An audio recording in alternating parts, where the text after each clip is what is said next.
একজন নবী এখনো জান্নাতের মধ্যে আছে জীবিত, চারজন নবী এখনো জীবিত দুনিয়ার মধ্যে আছে। কয়জন নবী? জোরে বলেন কয়জন নবী? চারজন নবী এখনো দুনিয়ার মধ্যে জিন্দা। কোন কোন কিতাব বলে 5 জন, কোন কোন কিতাব বলে 4 জন। এদের মধ্যে একজন নবীর নাম হলো হযরত ইলিয়াস আলাইহিস সালাম, যিনি বাস করে পাহাড়ে। পাহাড়ের দায়িত্ব আল্লাহ তাআলা তাকে দান করেছেন। সিলেট অঞ্চলে অধিকাংশ এলাকার মধ্যে পাহাড় গো, হবিগঞ্জের জমিনে পাহাড় আছে। এই বড় বড় পাহাড়ের দায়িত্বগুলো আল্লাহ দিয়েছেন যে নবীর উপরে, সেই নবীর নাম হলো হযরত ইলিয়াস আলাইহিস সালাম। জোরে বলো মারহাবা। পাহাড়ের দায়িত্ব কোন নবীরে দিছে? এর আগে কি শুনছেন বাবা? নামটা কি? হযরত ইলিয়াস আলাইহিস সালাম, যাকে আল্লাহ তাআলা পাহাড়ের দায়িত্ব দিয়েছেন। কিসের দায়িত্ব? জোরে বলেন কিসের দায়িত্ব? পাহাড়ের দায়িত্ব দিয়েছেন। পানির দায়িত্ব দিয়েছেন একজন নবীরে, যার নাম হলো হযরত খিজির আলাইহিস সালাম। আল্লাহ তাআলা যে দায়িত্ব তারে অর্পণ করেছেন, সেই দায়িত্ব নিয়ে উনি আছেন। সেই নবীর নাম হলো হযরত মুসলমান, যার কি নাম? হযরত খিজির আলাইহিস সালাম। একজন নবী আমার নবীর উম্মত হয়ে আসবেন, নামটা জানা আছে? নামটা কি? আমার হাবা। নামটা কি? আখির নবী রাহমাতুল লিল আলামিনের উম্মত হইয়া, আমার আপনার মতো উম্মত হইয়া এই দুনিয়ার মধ্যে আগমন করবেন। যিনি আফসোস করেছিল, আমার আল্লাহ আমাকে আপনি নবী বানাইছেন, আমি ঈসা ইবনে মরিয়ম নবী হতে চাই না গো আল্লাহ, আমাকে আপনি লয়ে যান। কারণ পৃথিবীর মধ্যে যে নবীর শান এত, যে নবীর মান এত, যিনি নবী কুলের শিরোমণি, যিনি নবীদের নবী রাহমাতুল লিল আলামিন, যিনি আপনার কাছে প্রিয়, যিনি জমিনের কাছে প্রিয়, যিনি আসমানের কাছে প্রিয়, যিনি সারা পৃথিবীর মধ্যে প্রিয়, যার তুলনা সে নিজেই নবীর তুলনা, নবী নিজে, তার তুলনা পৃথিবীর মধ্যে কারুর লাগে মেশাল দেওয়া যায় না। জোরে বলেন ঠিক কিনা? আমার নবীর সঙ্গে কোনো মেশাল চলে না। তবে আমার দেশের কিছু তথাকথিত কিছু বেঈমানের দলের আমার নবীর ছোট বানাইতে চায়, আমার নবীরে খাটো করতে চায়, আমার নবীর সম্মানকে তারা ছোট করে দেখে। শুনে নেন মুসলমান, শুনে নেন, পৃথিবীর মধ্যে নবীর তুলনা নবী নিজেই, নবীর তুলনা নবী নিজেই, যার তুলনা পৃথিবীর মধ্যে আর কেউ হয় না। কোন নবী হবে না, কোন গাউস কুতুব হবে না, কারণ আসমান জমিনের নিচে আমার আল্লাহ তাআলা এত ইজ্জত, এত সম্মান আমার হাবিবের দান করেছেন, যা অন্য কোন নবীরে দান করে নাই। জোরে বলেন ঠিক কিনা? এই নবীর উম্মত হতে পেরে খুশি না বেজার? জোরে বলেন খুশি না বেজার? এ আমার ভাইরা, এই নবীর উম্মত হয়ে আসবেন হযরত ঈসা ইবনে মরিয়ম আলাইহিস সালাম। ঈসা নবী আসবেন। আর একজন নবী আছেন এখনো জান্নাতের মধ্যে, তার নাম হলো 3 নাম্বার নবী, যার কথা বলতেছিলাম মুসলমান, যার নাম 4 নাম্বার নবী হলো হযরত মুসলমান ইদ্রিস আলাইহিস সালাম, যিনি দুনিয়ার মধ্যে আগমন করেছেন, যিনি এখনো জীবিত অবস্থায় জান্নাতের মধ্যে আছে। তবে কোন কোন কিতাব দ্বারা প্রমাণ হয় তার মৃত্যু হয়েছে।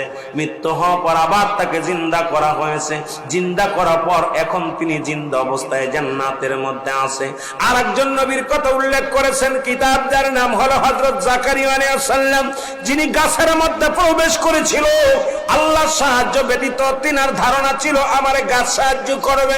ওদিন যখন বেঈমান কাফেরের দলেরা, মুনাফিকের দলেরা হযরত জাকারিয়া আলাইহিস সালামকে দাবড় দিয়েছিলেন মারার জন্য, হত্যা করার জন্য, জাকারিয়া আলাইহিস সালাম দৌড়াইতে দৌড়াইতে যা দেখে একটা গাছ, আল্লাহর কাছে সাহায্য না চেয়ে সাহায্য চেয়েছিল, গাছ তুমি তাড়াতাড়ি ফাঁক হয়ে যাও। সঙ্গে সঙ্গে গাছটা যখন ফাঁক হয়ে গেলেন, ভিতরে হযরত জাকারিয়া আলাইহিস সালাম প্রবেশ করলেন। এই গাছটাকে ইহুদি খ্রিস্টানেরা কাটলেন, কাটিয়া এই গাছটারে ফাড়াইলেন, করাত দিয়া ফাড়াইলেন, এরপরে এটা আগুন দিয়ে পোড়াইলেন। তাদের ধারণা জাকারিয়া আলাইহিস সালামকে পোড়ায়া দিছে। না না বাজান, না, মরে নাই, আমার আল্লাহ তারে উঠায় নিয়ে গেছেন। তবে পৃথিবীর মধ্যে পাঠাইবেন কি পাঠাবেন না, এমন কোন বাজান, এমন কোন কিতাব দ্বারা আমরা প্রমাণ পাই নাই। এই জন্য বলতে পারবো না উনি আসবেন। তবে ঈসা আলাইহিস সালাম যা আসবে বহু কিতাব প্রমাণ করে দিয়ে গেছে। জোরে বলেন ঠিক কিনা? এই 5 জন নবীর কথা মুসলমান শুনে নেন। হযরত ইদ্রিস আলাইহিস সালাম জান্নাতের মধ্যে আছে গো। ইদ্রিস আলাইহিস সালাম কোনদিন মেহমান ছাড়া খানা খাইতেন না। উনি মেহমান ভালোবাসতেন। যেমন আপনাদের জন্য খাবারের ব্যবস্থা করছেন, তাবারকের ব্যবস্থা করছেন, সুন্দর তাবারকের ব্যবস্থা করেছেন মাহফিল কমিটির ভাইরা। ইদ্রিস আলাইহিস সালাম কোনদিন মেহমান ছাড়া খানা খাতেন না। কারণ মেহমান পাইলে ইদ্রিস আলাইহিস সালামের একটা সুন্নাত, বেশি যত মেহমান খাওয়াবেন, মেহমানদের ভালোবাসবেন। আজকে যে বাড়িতে আমরা বিশ্রাম নিয়েছি দেখলাম অনেক মেহমান আসতেছে, যাইতেছে, খাচ্ছে, অত্যন্ত আনন্দ পাচ্ছে বাড়িওয়ালা ভাই। যত মেহমানদারি করে ততই মনে যেন তৃপ্তি পায়, আনন্দ পায়। এ আমার ভাইরা, আমার বন্ধুরা, আমার ইদ্রিস আলাইহিস সালাম একদিন নয়, দুদিন নয়, 3টা দিন পার হয়ে গেল, কোনো মেহমান পায় না। জোরে বলেন আল্লাহু আকবার। কোনো মেহমান পায় না। ইদ্রিস আলাইহিস সালাম একটু খানা খায় না, পানিও খায় না। বসে বসে চিন্তা করে, আল্লাহ মেহমান যদি না পায় আমি খানা খাবো না, মেহমান না পাইলে আমি এক গিলাস পানিও পান করব না। 3-4টা দিন অতিবাহিত হয়ে গেলেন, কিন্তু ইদ্রিস আলাইহিস সালাম ক্ষুধার্ত অবস্থায় রাস্তার কোণে দাঁড়ায় আছে। মেহমান কোথায় পাবে? কোনো মেহমান পায় না। রাস্তা দিয়ে কোনো মানুষও যায় না, কারো ধরে খাওয়াইতেও পারে না, নিজেও খায় না। আল্লাহ বলে, আমার বন্ধু না খেয়ে আছে, কষ্ট পাবে আমার আল্লাহ। আল্লাহ ডাকতে বলে, জিবরিল দৌড়ে যাও, দৌড়ে যাও, ওরে আমার ইদ্রিস নবী আজ কোনদিন না খেয়ে আছে, আমার বড় কষ্ট হয়, তাড়াতাড়ি যাও, ওরে খাবারের ব্যবস্থা করো, ওরে খাওয়ানোর ব্যবস্থা করো। জিবরিল আমিন বলে, আল্লাহ কি করে ব্যবস্থা করবো? তুমি মানুষের সুরত ধরো, মানুষের সুরত ধরে ইদ্রিস আলাইহিস সালামের মেহমান হয়ে যাও। সুবহানাল্লাহ বল। ইদ্রিস আলাইহিস সালামের সামনে মেহমান হয়ে আসেন একজন মুরব্বী, সালাম দেয়, আসসালামু আলাইকুম ভাই ইদ্রিস আলাইহিস সালাম। ইদ্রিস আলাইহিস সালাম সালাম দেয়, আলাইকুম আসসালাম। আপনি কে গো? আমি পাশের রাষ্ট্রে বাড়ি, আমি আজ 2 দিন না খেয়ে আসি, খাবার ব্যবস্থা আসেনি। ইদ্রিস আলাইহিস সালাম কে, আমি তো মেহমানের অপেক্ষা আছি, আমি নিজেই তো আজ কদিন খাই না, মেহমান পায় না, তাড়াতাড়ি আসেন, আমার সাথে আসেন, একসাথে খানা খাবো। জোরে জোরে চিল্লায় বলেন মারহাবা। ইদ্রিস আলাইহিস সালাম জিবরিল আমিনকে সঙ্গে করে বাড়িতে নিয়ে গেলেন। এ মুসলমান শুনে নাও, বাড়ি যাওয়ার পর বিবিরে ডাকতে কয়, বিবিরে জলদি করে খাবারের ব্যবস্থা করো, মেহমান পাইছি। আমরা তো অনেকে মেহমান পাইলে বেজার হয়ে যায়, অনেক দেখবেন হয়তো বাবি সাহেবরা মেহমান ভালোবাসে, বাইরা বাসে না, বাইরা ভালোবাসে, বাবিরা ভালোবাসে না, আছে না বাবা? অনেক ফ্যামিলিতে আছে। যদি 2 জন মেহমান যায়, বাড়িয়ালি কয়, তুমি তোমার আর ভাত রান্না বন্ধ করে দিলাম, পারলে তুমি রেঁধে খাও, আছে না বাবা? আবার অনেক বেটা আছে, আমি ইনকাম করতে পারি, অভাবের মধ্যে এখন দেখো মেহমান 2 সাইডে চলে আসে। কথা বুঝেননি? আল্লাহ বেশি খুশি হলে মেহমান পাঠায়। সুবহানাল্লাহ বলেন না? আল্লাহ তাআলা বেশি খুশি হলে মেহমান পাঠায়। 3টা জিনিস আল্লাহ বলছেন। মুসা আলাইহিস সালাম, মনে রাখবেন ওয়াজ কই থেকে যায়, মৃত্যুর যন্ত্রণার কথা বলতে অনেক দিক আলোচনা চলে যাচ্ছে, পল্লী এলাকা তো অনেক দিক সারাতে হবে, একদিকে রাখলে চলবে না। প্রতিদিন অনেক মানুষ, সবারই তো মনের কিছু না কিছু খোরাক দিতে হবে, না হলে তো আমার ভাইয়েরা বলবে, রুহুল আমিন ভাই এক গেমে আলোচনা করে গেল, কিচ্ছু বুঝলাম না, আমিও পাইলাম না সবার। আপনার মুসা আলাইহিস সালাম বলতেছে, আল্লাহ একটু জানতে চাই আপনার কাছে। বলে, কি জানবা? বলে, আল্লাহ আপনি বান্দা বান্দির উপরে খুশি হয়ে গেলে কি পাঠান? কয়, যে বান্দা বান্দির উপরে খুশি হলে আমি বৃষ্টি দান করি। কি দান করি? জোরে বলেন, কি দান করি? বৃষ্টি দান করি, পানি পাঠাই। আমার মুসা আলাইহিস সালাম বলতে, আল্লাহ এরপরে যদি বান্দা বান্দির উপরে খুশি হয়ে যান কি পাঠান? কয়, ওই বাড়িতে বেশি মেহমান পাঠাই। সুবহানাল্লাহ বলেন। তাহলে আপনাদের উপর আল্লাহ খুশি হয়েছে বিলেই এই মাহফিলটা হয়েছে, মেহমান আসছে আপনাদের মাঝে। এই কমিটির উপরে, এই মাহফিল এলাকাবাসীর উপর আল্লাহ খুশি না হলে মেহমান, আপনারা সবাই মেহমান, আমরাও মেহমান। সুবহানাল্লাহ বলেন না? মুসা আলাইহিস সালাম বলতেছে, আল্লাহ তারপরে যদি বেশি খুশি হন কি পাঠান? আল্লাহ কয়, ওই ঘরে বেশি বেশি কন্যা সন্তান দান করুন। সুবহানাল্লাহ বলেন না? আরো জোরে বলেন না? কন্যা সন্তান দান করি। আহা, এটাও আল্লাহর রহমত। মেয়ে হলে আপনারা খুশি হবেন বেশি, মেয়ে হলে বেশি খুশি হবেন, কারণ মেয়ে আল্লাহ তাআলার দান।